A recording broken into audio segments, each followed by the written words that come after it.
Welcome to Faith and Freedom Fighters. I'm Robert Muse, co-founder and senior counsel of the American Freedom Law Center. And as usual, I'm joined by my fellow freedom fighter, co-founder and senior counsel, David Yerashami. I want to begin this podcast with an interesting story discussed by Tucker Carlson in his opening monologue on June 22nd. This monologue, like most, was published as a story on Fox News. And I posted this story up on our Facebook page. I'm going to try to do that when we talk about some of these different news stories during our podcast. You can likely find them on our Facebook page, American Freedom Law Center.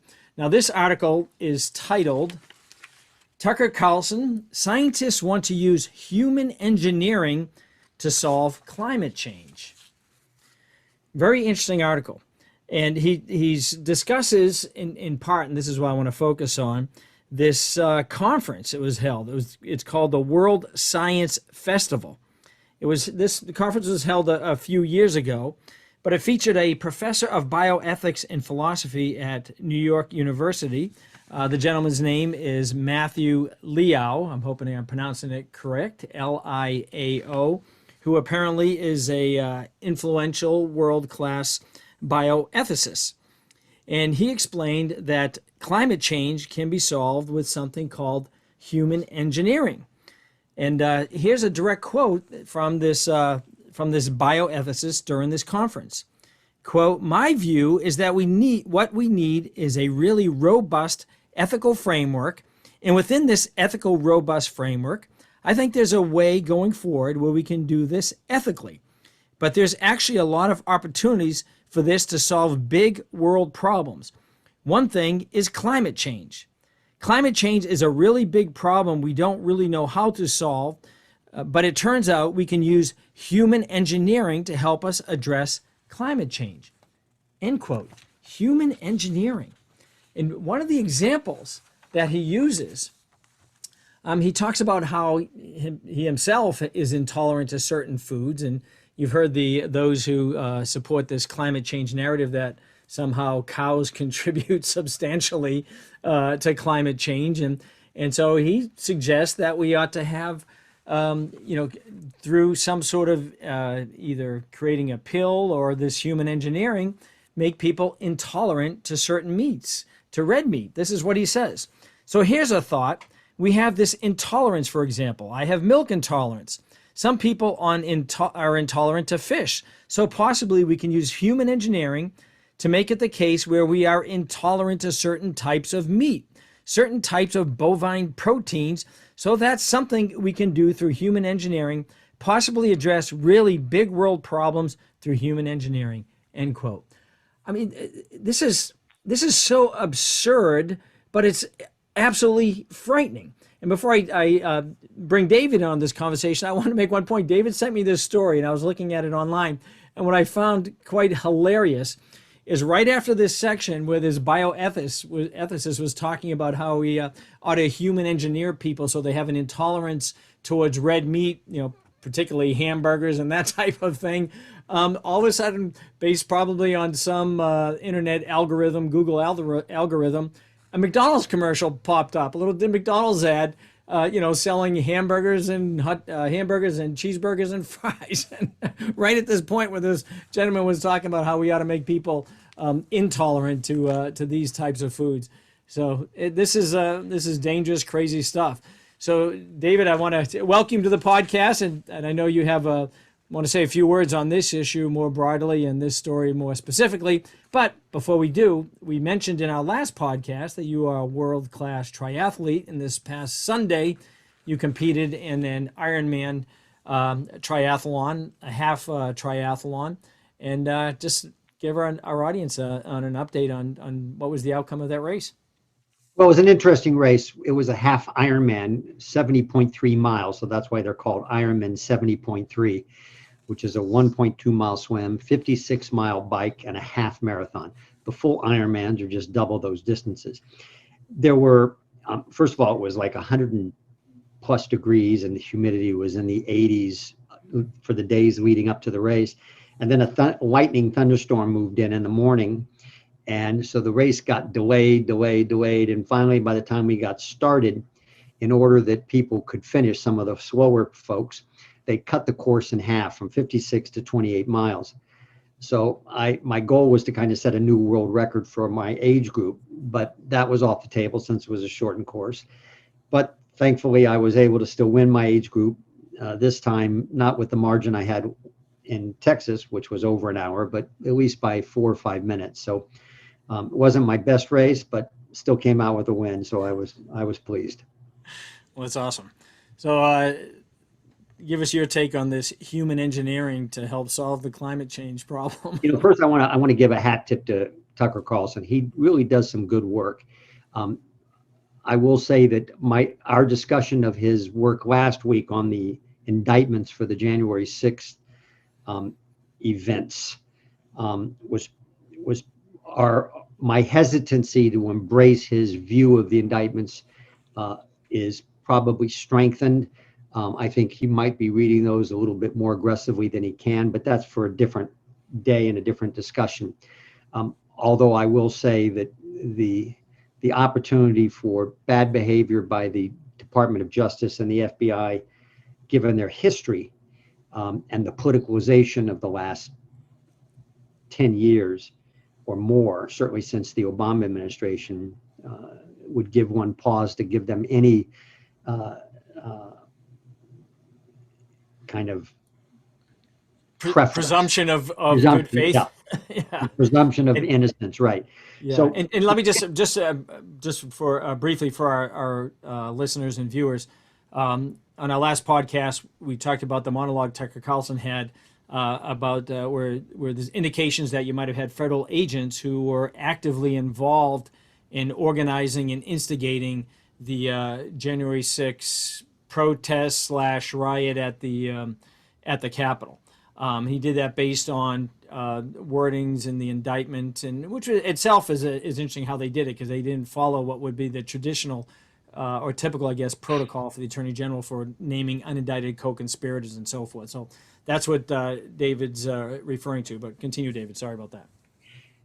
So what's interesting, and just so for our readers, the reason why cows have become enemy number one in the global warming debate is also one of the reasons why the cow is a kosher animal. It chews its cud, and it has a multi-layered stomach, and it regurgitates the food after a first level of digestion, and then they chew on it and swallow it again. Well, part of their burping, their regurgitation, is the release of methane gas. And so that's one of the proposed causes of global warming.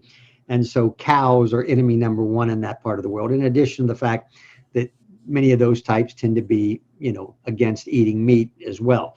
So what's really interesting about this article from my perspective is the idea of a expert bioethicist, right? And by the way, what did this bioethicist also recommend, in addition to making people genetically intolerant to meat, was to actually the idea that you could genetically engineer your children to be smaller so they would consume less. And be easy to transport. So and easier to transport. Seriously, that's what he said, to use less fuel in the buses because you're not carrying as much weight.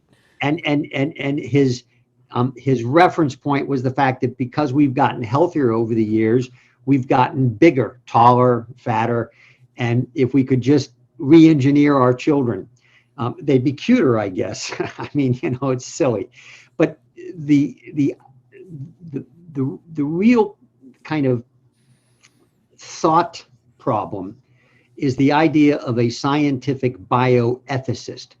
Because what is a bioethicist? And how does one become a world famous bioethicist? As if one could gain some deep understanding of ethics in biology. Well, think about it. A bioethicist is nothing more than a kind of scientist. They have scientific backgrounds that starts with certain assumptions about what is ethical. But these are simply assumptions. They're not garnered from some transcendent truth. They're whatever people agree should be ethical. So one of the key ethical components in this world is consent, right? You shouldn't be able to do experiments on individuals or modify human engineering without their consent. So that's where you get in hospitals and in research papers the important informed consent, right? Because you can get consents that aren't truly informed. So their expertise is simply a technical expertise. How do you get a consent, and what constitutes an informed consent?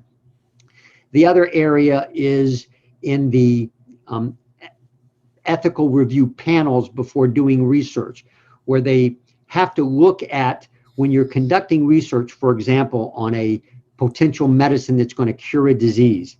So a proper experimental design is you have one group that gets this, that's sick, that gets this medicine, and one group that does not get the medicine. And both the subjects and the experimenters are blind to which group is getting which, so that their biases don't creep in. Well, obviously, if you're signing people up to an experiment where they've got a disease and an experimental drug which hasn't been fully tested yet, that's why they're doing the research, is given to one group, how much do you have to tell them about those risks? And by the way, how much do you have to tell the poor people who aren't getting any medicine? They're just the placebo group. And they might even think they're getting a medicine, but they're not. Another part of an experimental design. So that's what a bioethicist is. But a bioethicist can't tell you what is right or wrong, what is moral and immoral, because that's not in their field of vision, because they deny that. They deny, as a group of scholars, any kind of transcendent truth. And what they've simply done is agree as a group that we can get away with this kind of experimentation if we get this kind of informed consent, or if we don't. So the idea that one scientist, now of course, the view of this one scientist, and Tucker, he's on a TV program, so it's a bit of hyperbole that science wants to engage in human engineering. Well, there's no question that there's enough scientists that want to do this kind of thing. And what they'll do over the number of years is they'll start having conferences and papers and compendiums and peer review, and they'll start developing their new ethics behind human engineering. And what will drive that? This is going to be their moral primitive, their brute fact. They're going to base it on the fact that global warming, like COVID-19, is an absolute existential threat to human existence, period. And given that massive existential threat, just like COVID-19, we can get away with all kinds of things. In other words, it changes the ethical requirements, because the risk of global warming, in their view, is so existential, so threatening, that while you might have resisted any kind of human engineering based upon today's ethics, because there is no transcendent truth, there is no ethical truth, the ethics get to be modified. And so they'll rise to the level of the threat. So while you might not have been able to engineer my children to be a certain way by force or by covert genetic engineering, 10 years from now, 15 years from now, a year from now, those same ethicists, in scare quotes, will be telling government officials and bureaucrats, you can do this because the threat is so great. In the same way they're telling us now, university students at state schools are being told, you can't go to school if you don't have vaccines. Hospital employees, doctors, nurses, staff members are being told, you can't work at Methodist Hospital, wherever that was. I'm not sure what state it was in, unless you get vaccine. Over 100 people have quit or been fired. It's only going to continue, and that's because there is no view of the individual soul and individual integrity and innate natural rights. There's only this idea that all rights, all liberties are relative to the risk. Yeah, and that that dovetails quite well in all the litigation that we're doing, right? Because we're seeing this public health crisis, right? All of a sudden, the government, we're faced with this public health crisis, so the Bill of Rights no longer applies, right? So we're not even talking about, just even the informed consent issues and so forth, but just our fundamental constitutional right, our right to be left alone, our freedom, our liberty to choose, what medicines we want to put into our bodies. And these cases are so important. This COVID-19, and the left is seeing it because they're even making claims, because they've been making claims now, I've seen, in light of COVID-19, saying that climate change is a public health crisis, right? And so now we're getting used to, all of us are getting used to COVID-19, forcing us to, wear a face mask, forcing us to get vaccines, forcing us to shutting down businesses, closing down they've encroached upon our liberty so much. And they're looking around, I think, and they're saying, look what we were able to get away with. And look what the courts are allowing us to get away with. Now we're hearing climate change is a public health crisis. I've heard also, I think it was Fauci that said, gun violence is a public health crisis. Well, there goes your Second Amendment. So these are real encroachments on liberty, in addition, to the issue of ethics and so forth, but on our fundamental freedoms. And how far are they going to go? And the fact that you would even have scientists that would consider that this is a way to, if you're going to solve a broad problem, you're going to need it to be more than just an experimental group. This is going to be something that they're going to have to impose upon many people in a very broad way, just like they're doing with these COVID-19 policies restricting our freedom, and then, relying on so-called, scare quotes, science, which we've discussed many, many times. It's not really science. It's their political agenda, which they are dressing up as science, because they don't really have the science to support these, the restrictions that they're imposing upon us. So this is and when you talk about human engineering, oh my goodness, I mean, we're heading down some very, very dangerous road. But I want to dovetail, unless you have another point here, I just want to dovetail this, because I do want to get some of our cases. Go ahead, David. Yeah, let me just jump in real quick. We talked about this before.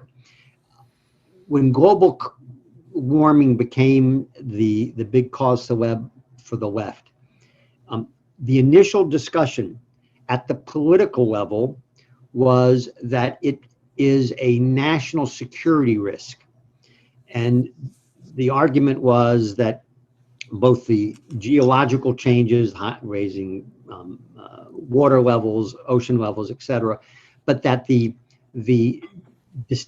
instability that would be caused around the world, and the vulnerability of many nation states would create national security risks for the United States. And that was really championed in the Obama administration, right? It's one thing for the politicos to talk about things like that, but it became part of the discussion and the dialogue in the intelligence services and at the Pentagon. They literally started talking about and planning for national security issues relating and defense issues relating to global warming. Well, that didn't catch on.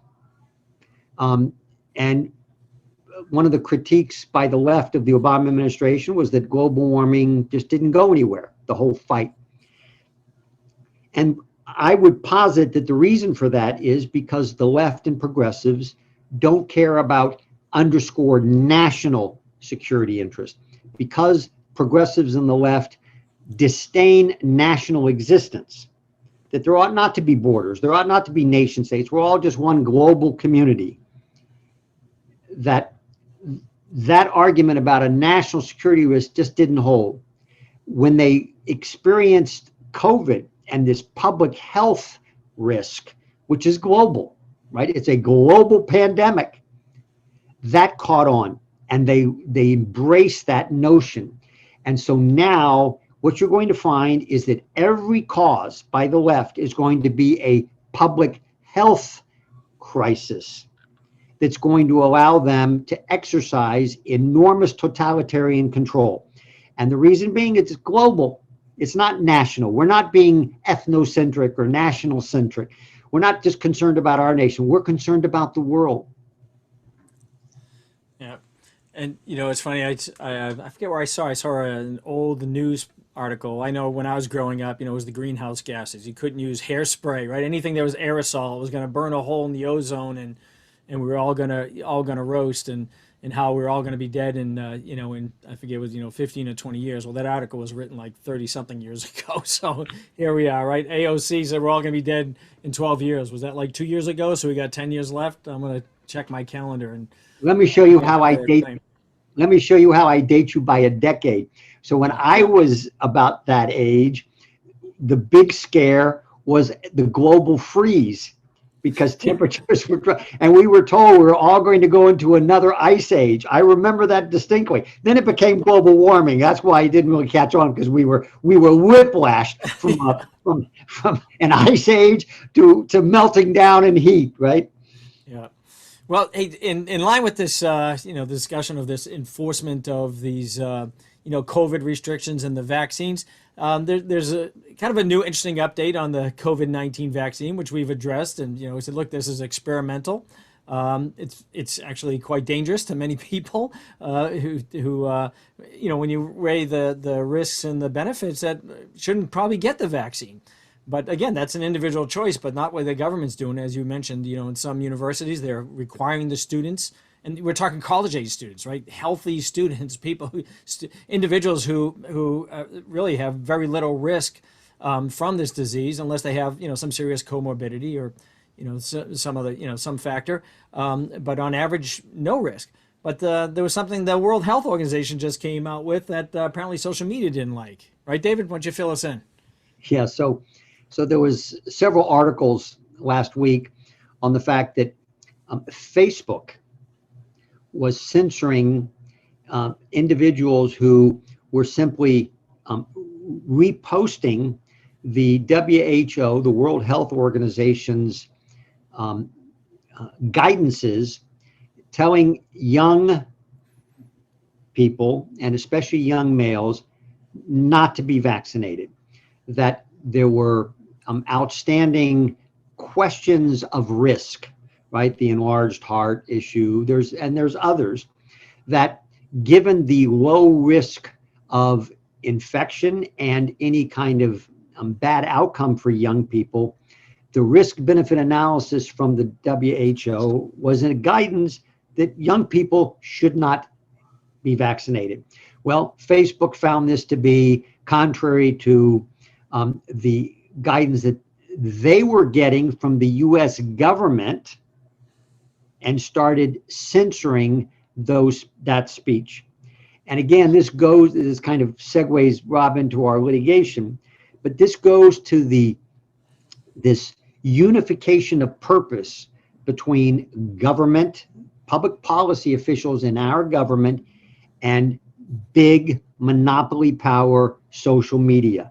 And that combination is inordinately dangerous, because in the guise of protecting science, which again, the WHO guidance on young people not getting vaccinated is not science per se. Science, again, is just measuring things, measuring outcomes, measuring this. The WHO guidance is based upon a public policy risk benefit analysis.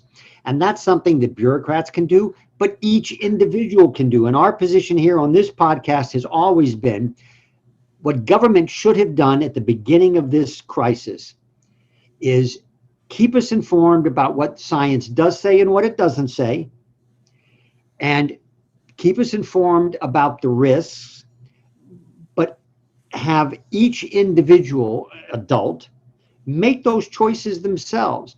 And they can do certain things and engage in protective measures, but to enforce upon us their risk benefit analysis deprives us of our liberty. And even though we tell people that you have the intellectual capacity to vote and make decisions about who's going to lead our life, but don't have the intellectual capacity yourself to make your own decisions about your life, is, in a word, a bit contradictory.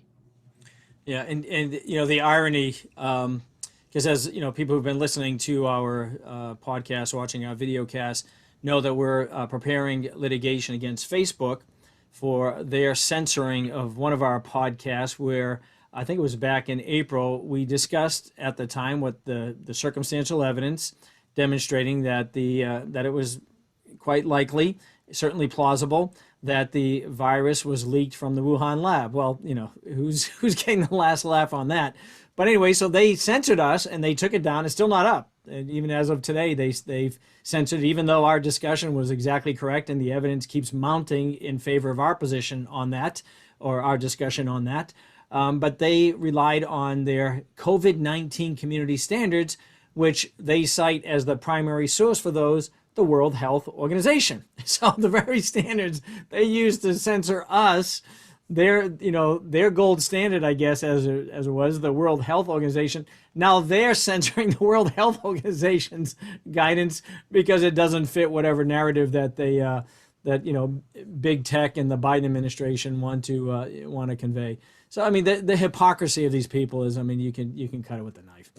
So, you know, one of the things we've been kind of promising we were going to be doing is just give some case updates. And too often we get involved in these discussions on the current events and we never get to that. And so we kind of shortened our discussion on some of these current events. We have other issues that we were going to talk about, but we decided not to, because we want to get into just some updates to give all of you an idea of some of the litigation we're involved in. And this isn't even all of it. I mean, we wouldn't even have the time for it.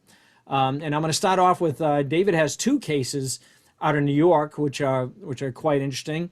One is Page versus Cuomo, and the other one is Geller versus Cuomo. So, David, if you want to fill in the listeners on where we are, what these cases are. The first one, the Page versus Cuomo, and where it stands and so forth. So actually, I'll reverse the order because that's the order of the litigation. So, in Geller v. Cuomo, we represent the plaintiff Pamela Geller in a lawsuit against Governor Cuomo, against the New York City Mayor de Blasio and his police chief, because they had issued an order early on in 2020 outlawing public demonstrations. And we sued on the basis that it violated First Amendment freedoms, that whatever.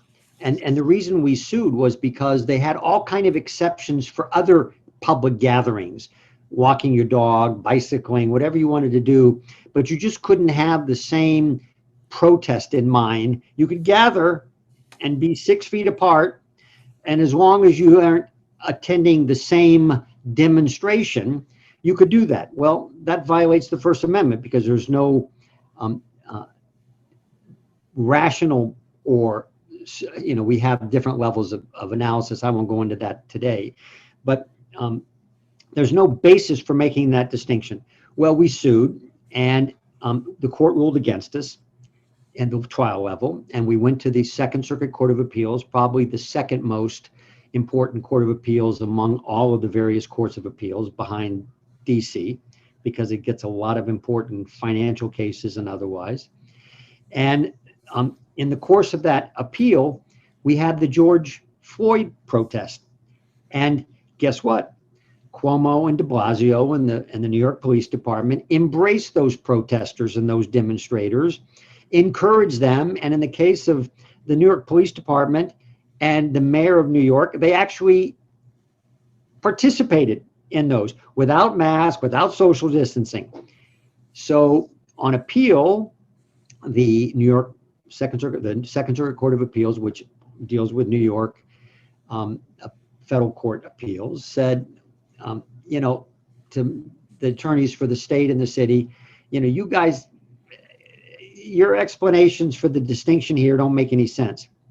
But we're going to send this back down because the original complaint didn't actually allege the facts about George Floyd. So we dismissed the appeal, we went back down, and we refiled the complaint, and this time we pointed out the facts are even worse now because you've got this clear discrimination between George Floyd protesters and our client who wanted to protest against the COVID-19 protocols. And that's viewpoint-based discrimination, the worst kind. You can't get around that as a government. and for obvious reasons. The government shouldn't be able to pick and choose between viewpoints it allows and viewpoints it doesn't. So we filed the complaint, and we asked for a injunctive relief, and it was denied by the trial court. We went back on appeal, and for a strange thing occurred on appeal. When the appellate judges kept asking Cuomo and de Blasio lawyers, how do you make this distinction? They couldn't.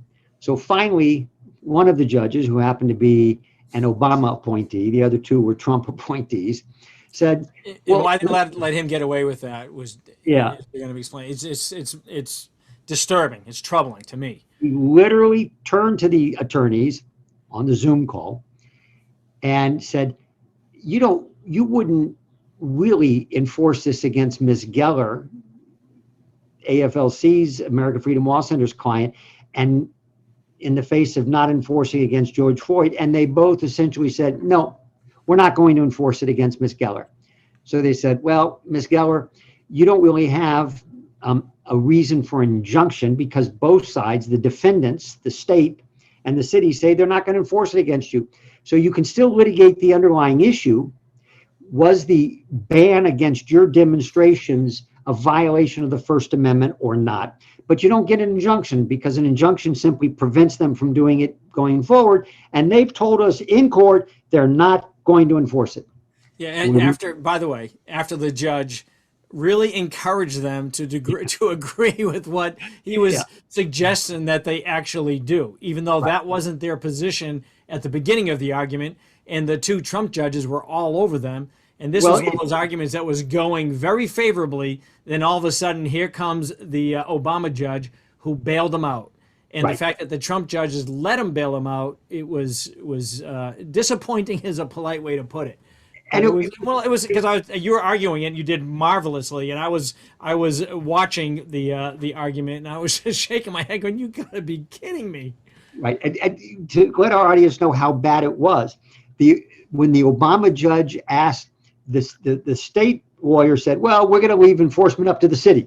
In other words, he just kicked the can back to them. And so then the judge asked the city lawyer for de Blasio and the police chief, "Are you really going to enforce this against Mr. Ushami's client?" And she was a young lady. She said, "Well, Your Honor," and she stumbled. Finally said, "I'll tell you what I'm going to do. I'm going to allow you 24 hours to go back and convince your people," effectively, this is what he was saying, not literally, "to go back and convince your people not to enforce it, and then you don't have to worry about this injunction." So 24 hours later, the city came back with a letter to the court and said, "We're not going to enforce it." Now, think about what that says. The city was still claiming that the order against public demonstrations, other than George Floyd, were illegal, but they had already made the exception for George Floyd, but now they were carving out another exception for our client just to kill the case for an injunction. Yeah, they didn't say this was repeal. They didn't repeal the order. They didn't say the order's invalid. Nothing. The order's still in effect, but we're going to carve out, since we carve out an exception for them, we're going to carve it out for you. Without anybody, just by letter to the court.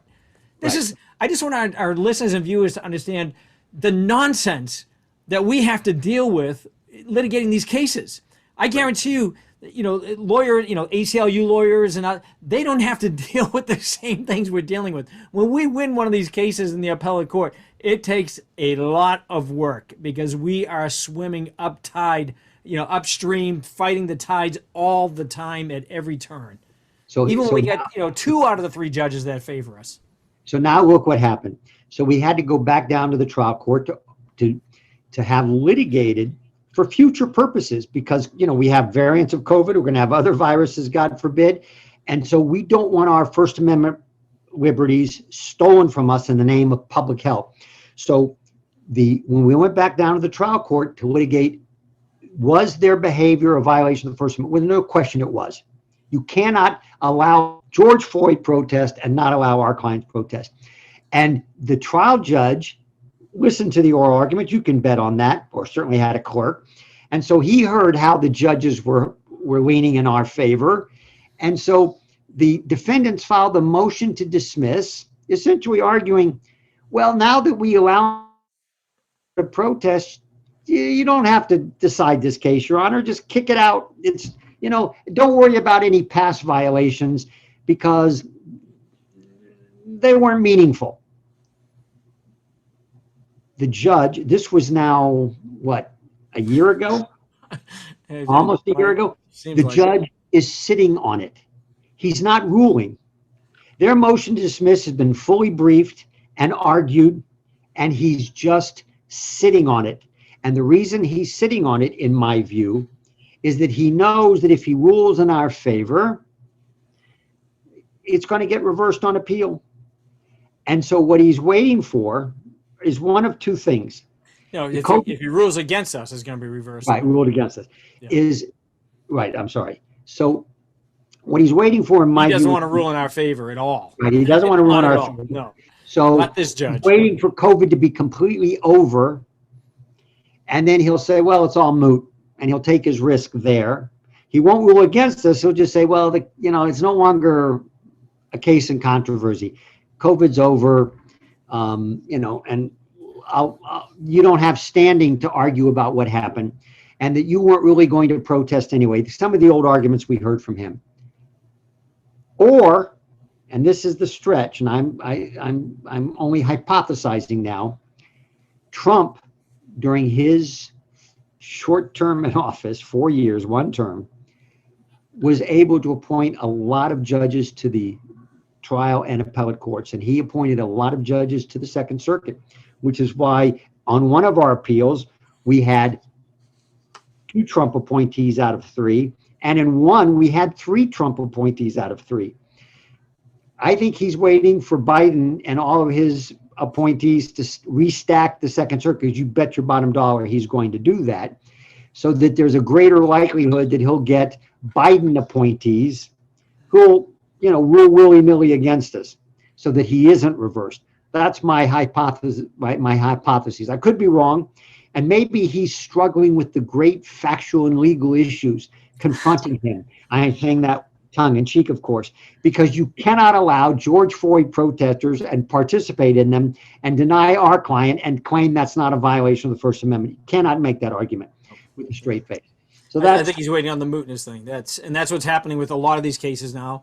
They sit on them, they take forever, and then they'll say, oh, like here in Michigan, they just lifted all the restrictions. Oh, thank you, Governor Gretchen Whitmer. I heard, some newscasters saying, oh, Governor Whitmer is going to now let us do, such and such. He's going to let us do this? What are you talking about? He's going to let us do this. Right. The tyrant is, it's crazy that this is where our thinking is going now. But they're releasing all these restrictions, and then all these challenges we have, we're going to get all these motions. Oh, it's moot. Well, Judge, you sat on the thing for 6 months, and I couldn't get it. You wouldn't rule on my injunction, and now the case is moot. So, and you're just going to wait on it and not do your job, and so that way he can just say, oh, it's moot, and dismiss it on jurisdiction grounds. Right. And now, before I move to Page v. Cuomo quickly, I just want to harken back to last week, and I recommend listeners who have an interest in political philosophy as it relates to contemporary issues to listen to that, because the idea of the government allowing us, giving us a freedom, allowing us to protest, allowing us not to wear the mask, in other words, that our liberty is from the state, is given to us from the state, is exactly the reverse of our founding, where God gave us inalienable rights in creation, and those are ours. And we simply give to the government, to our political society, certain very discrete powers. They don't give us anything. We gave them. That's why we call it a government for the people, by the people. What's the of the people? Yeah. Of the people. Maybe not in that order, but but the fact is those expressions are important, and it's been reversed and turned on its head in modern times. So the second case that's just out there pending is Page v. Cuomo. One of the things that Governor Cuomo imposed during the COVID crisis was anyone coming to the state of New York from certain other states that had high risk, high infection rates had to, when they arrived in New York, quarantine, essentially house arrest for 2 weeks. And of course, we sued on a variety of grounds, not the least of which it imposed a burden on interstate travel. It was, in effect, house arrest.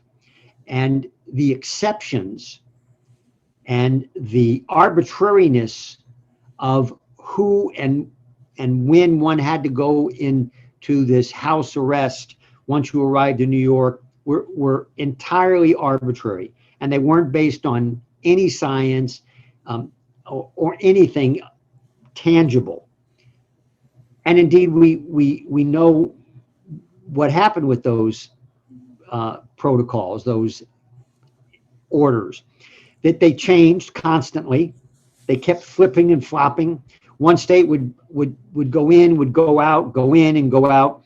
Then they started, when we sued, they started changing those rules back and forth so that they could keep saying to us, well, though, the state of Arizona, your client from the state of Arizona no longer has to quarantine.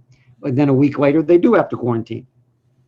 So we sued on behalf of our client, and we again lost at the trial level when we sought injunctive relief to allow our client to travel to New York during a window that she had to travel. That was the only opportunity she had.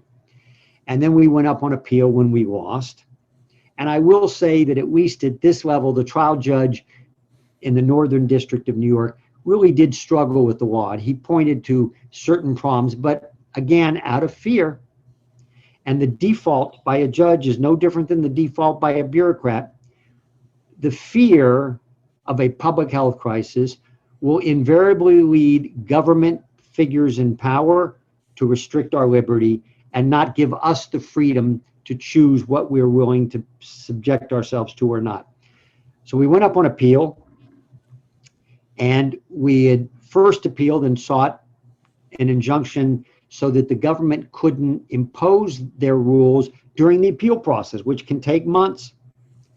Well, because they had flip-flopped on the rule, and Arizona at that moment people from Arizona, our client, did not have to quarantine. So the court said, we're not going to issue an injunction because she can travel during this week. But the appeal stands. So then the governor and his lawyers decided, well, we got that far. Let's file a motion to dismiss the appeal on the grounds that we're still allowing Arizona people not to quarantine. We could still impose quarantine a week from now, a day from now, but for right now, she could travel. She could jump on a plane and make all the necessary arrangements in 24 hours and get out here. That motion to dismiss, the motions panel said, that's too hot to handle for us. We're going to give that to the merits panel, meaning the group of 3 judges who are actually going to hear the substance of the law on the appeal. Well, guess what? That was 6 months ago or more. And the merits panel is just sitting on the motion to dismiss. And there's nothing to be done. There's no briefing to be done. The case is stayed until the motion to dismiss is heard and decided by the merits panel. So we're sitting in abeyance at the Second Circuit Court of Appeals, just like we're sitting on holding in a holding pattern at the trial court level in Geller. It is the kind of agreed upon approach by the New York courts, federal courts.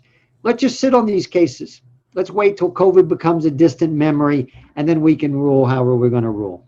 Yeah, and moot the cases out. Because most of the time, in most of these cases, just a little con law 101, they're against, these are restrictions imposed by the governors. So they're restrictions imposed by state officials, not not city officials, although in some we have with city officials, but by and large, they're state officials. And so all because of the 11th Amendment, they have immunity from damage claims in federal court. You can only sue them in federal court for prospective relief, meaning looking forward, for declaratory and injunctive relief.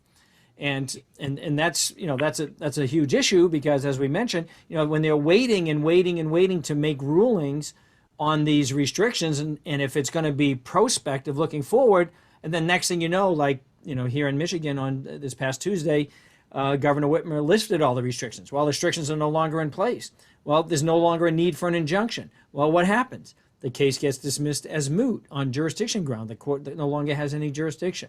And so many of these cases are being held in limbo, and they're likely going to be, there's going to be a finding of the case is moot, and so the judge can just, take it off his docket. One other thing that's interesting with this Page v. Cuomo case about the travel restriction. Early on in the pandemic, when New York was the epicenter, continues to be in many ways the epicenter, I think it was the governor of Rhode Island made a comment that when cars are coming into the state, they're gonna look and see if they have a New York license plate, and they were gonna keep them from coming into New York, because too many people in New York City had the virus, more so than in Rhode Island. Well, Cuomo went off. I mean, he went off on a rant. This is the United States of America. We don't impose these kind of restrictions on interstate travel. This would be unconstitutional. We'll sue you the moment you do this, right? And here's the guy who put in place the travel restrictions. These guys are such hypocrites, lying hypocrites, all of them. All these leftists, left-wing, governors and politicians. It's unbelievable. You can't make this stuff up. You can't. And what did their lawyers say in court? Yeah. Well, Your Honor, you should ignore what our client said about being unconstitutional. Well, he's not a lawyer. He's just the governor of the state of New York, for goodness sakes. And by the way, he is a lawyer. Exactly. Well, I've got a list more of cases, but I'm only going to cover two since we're on the COVID. I've got several others, but there's just two that I'm going to, because we're running out of time once again.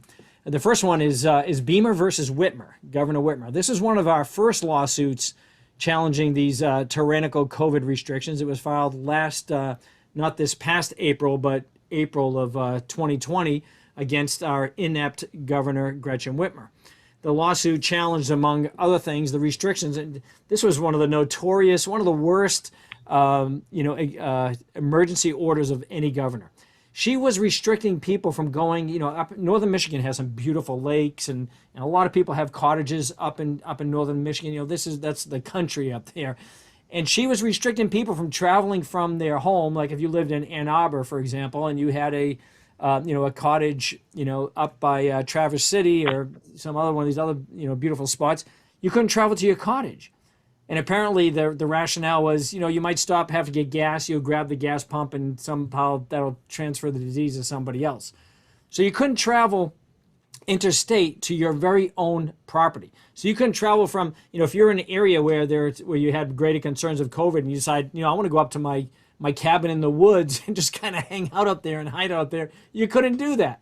But if you lived in, Toledo, Ohio, or Chicago, and you happen to have a beautiful cottage on Lake Charlevoix, which is a beautiful area, you could travel all the way across the state and do it. I mean, it was so irrational. She even went so far as to say, you can put your boat in the lake, but you can't put your boat in the lake if it has a motor on it. So you can row it and paddle, but you can't run the motor on your boat. And apparently, again, because of the you'd have to go to a gas station and get gas for it. She shut down businesses like landscape businesses. I mean, you're out there on your tractor out in the middle of the field in the woods, yet, the pet stores were open. So if you want to go get, goldfish food, you could. Liquor stores were open. The stores that sold lotto tickets remained open. All of the abortion centers remained open, even though she shut off, quote unquote, non-essential medical and surgeries, which practically killed the health industry. Right, the hospitals are dying out here, going bankrupt because they couldn't get any of the work they needed to pay the bills. And one of the other things, she considered gun stores to be non-essential. So you couldn't, you couldn't exercise your First Amendment right and go purchase a firearm or purchase a ammunition for a firearm. But I could drive to a pet store and buy goldfish food, or go buy beer at your liquor store. Yeah, or a lotto ticket, or any of these other things. And she also restricted family gatherings for purposes of worship. So on the eve of our motion for a preliminary injunction, challenging all of these restrictions. In fact, I was one of the plaintiffs suing on two of the grounds. I had two clients who had cottages up north. One of the clients also owned a landscaping business, and I'm from a big family. I have 12 kids, 12 grandkids, and we gather every Sunday to worship as a family, to pray, and also I'm a big advocate of the Second Amendment. Have a lot of firearms, need to buy ammunition, and wasn't allowed to do that. So I sued on my behalf, challenging the restrictions on travel to gun stores. Many of the gun stores basically thumbed their nose at her and said, we're going to stay open, and challenged her to come shut them down. She didn't. I'm glad they were willing to do that. But the restriction wasn't just on the gun stores. The restriction, if I got in my car and drove to a gun store, I wasn't allowed to leave my home to go to a gun store. I could have been ticketed on the way. So we sued. I was one of the plaintiffs, as well as, again, my other two clients. And on the eve of our motion preliminary injunction, Governor Whitmer blinked. She entered into a consent order signed by the judge, rescinding every one of those restrictions that we challenged.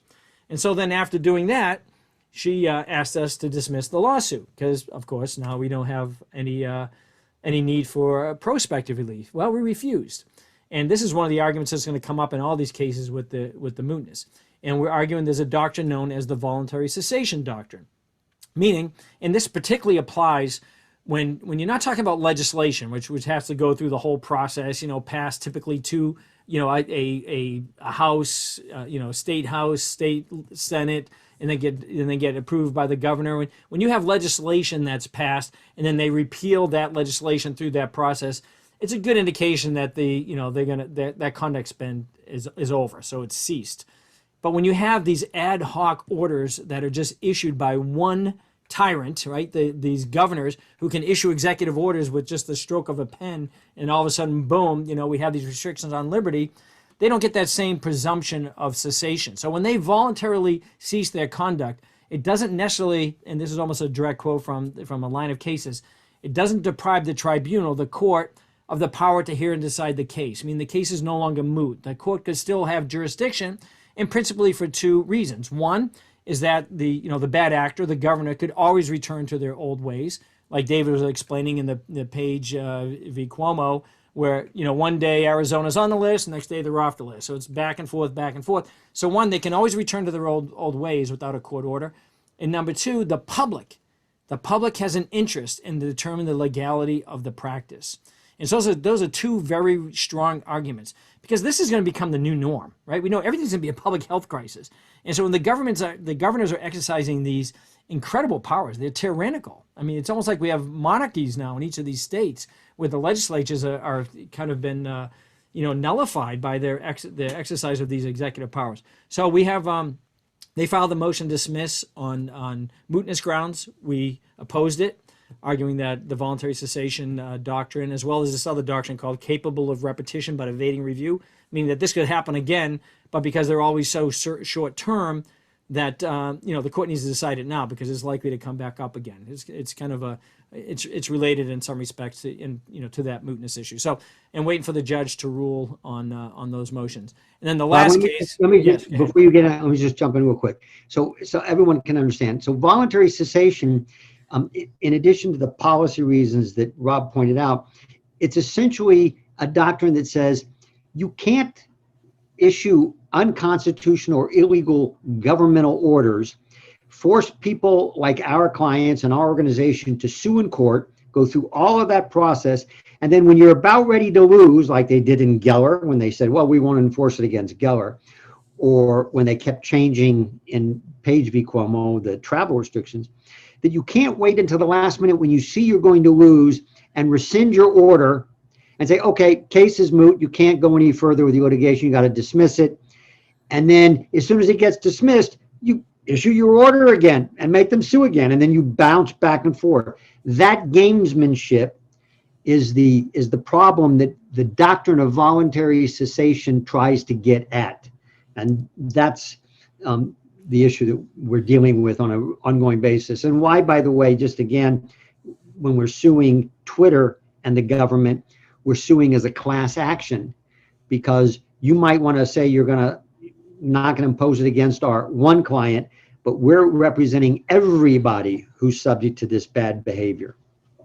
Right. And to David's point, the Supreme Court has made clear, and actually one of the primary cases dealing with voluntary cessation, that the courts have to be vigilant to this sort of the term they use, repentance in reform on the part of these government officials that happens to be timed with the filing of the lawsuit. Right, so all of a sudden you file a lawsuit. It's like, oh, yeah, we really didn't mean this, so we're gonna rescind our order. But as soon as this thing's moot, we'll be right back at it again. So, and then the last one, and I'm gonna cut it short because we are running long here. Parker versus Wolf, which is a lawsuit we filed against Pennsylvania Governor Tom Wolf. She's of the same ilk of Gretchen Whitmer and Cuomo in New York, these left-wing tyrants, and he's been ruling Pennsylvania with his iron fist like a king. We challenged their contact tracing program and their mask mandate.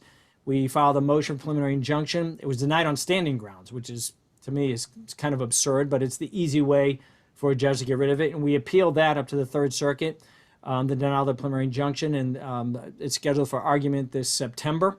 And also, in the meantime, we filed the first amended complaint in the district court, adding additional facts to bolster our challenge to the contact tracing program and to the mask mandate. And that contact tracing program is Orwellian. I mean, you get these like incredibly threatening letters in the mail. If all of a sudden somebody was positive and you somehow were within some vicinity of them, you're going to get this letter demanding that you stay in your home for 14 days under threat of law enforcement showing up at your house, arrest. I mean, everything else.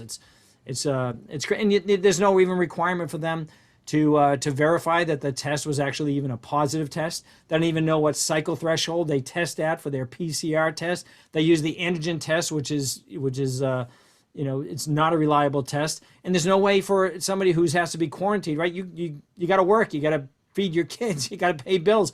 Well, no, you got to stay home for 2 weeks, and there's no way for you to challenge that. There's no way for you to challenge the government's initial the basis for quarantining you, whether the test was even a valid test. One of our clients went and he thought he had a sinus infection, and they took a test. He ended up showing up positive for COVID. Never had any other symptoms beyond just a slight cold. He had a large family, wife, kids. Every one of them had to quarantine for 14 days. Nobody had any symptoms. He wasn't infectious. In fact, he was allowed to go back to work. He worked for the state. He was allowed to go back to work the day that they had finally got the letter and said to quarantine for 14 days. I mean, the program is just nonsense. It's a total violation of due process.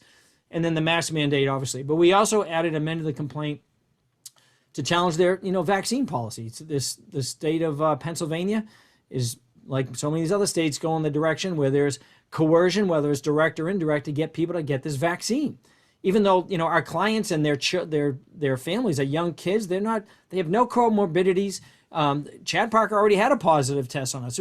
So even if you have natural immunities, and this is the thing that's confounding to me, if your natural immunities aren't working, right, the way God created your body to fight these infections, and if you fight it successfully, those natural immunities, if those don't work, then how in the world is your vaccine going to work? Because all that is this mRNA coding that's telling your body to create immunities.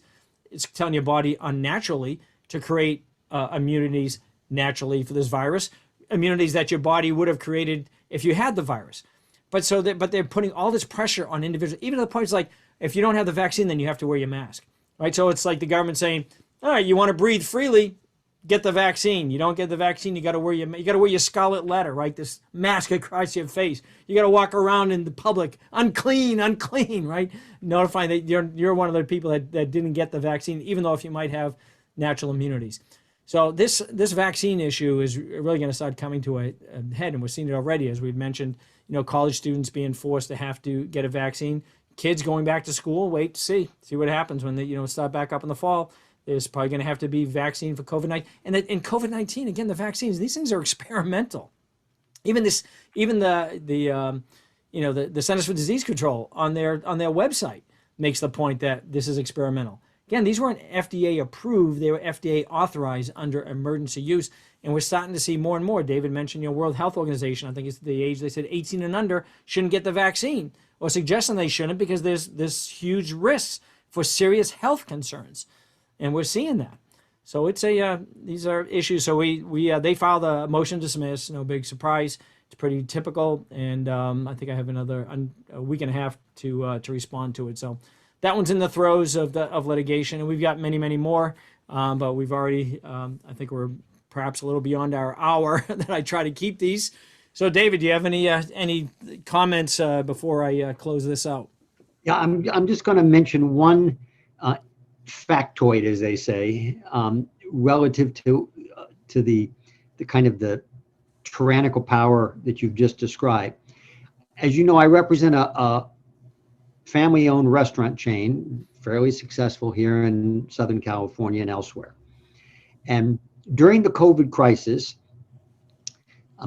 the state health officials of the various municipalities would require the restaurant management to trace and report on whether someone has had a positive COVID-19 test or came in contact with someone. So if you had an employee who came down with COVID-19, then you had to give them the names of everyone who worked in the same shift.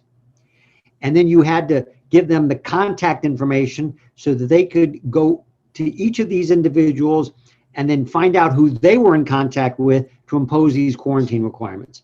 Now, under the state of California state law, the ability of a employer to give that kind of contact information out and medical information out on your employees is very restrictive.